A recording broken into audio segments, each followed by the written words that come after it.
ये जगह जो है ना, इसका नाम उन्होंने रखा है दीवान। ये दीवान था उनका।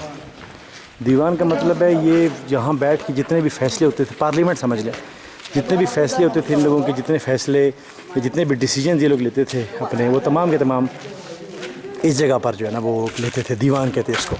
आप दीवान को देखें कैसे तराशा है। सारे लोग अपना इलाका छोड़ के तो बाय वॉक चल के दीवान आते थे। अगर आप दीवान को देखें, इसके बीच में ये एक दर्रा जैसा है जो कि सीधा लेके जाएगा आगे, पहाड़ों काट की जगह बनाई हुई। और दीवान के आगे देखिए इन्होंने, मेरे ख्याल शमा लगाते होंगे, सुराख है यहाँ पर, वल्लाह वालम।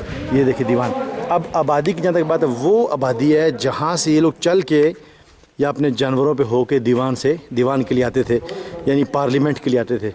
ये इनकी दीवान है। ये देखें, ये शहर का रुख हो गया।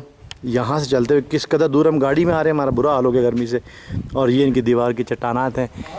आगे उस्ताद जी ये देखिए, ये कैसा पत्थर है, सुभान अल्लाह यार, अब तेरी कुदरत। और ये दीवान है जनाब वाला, ये दीवान है।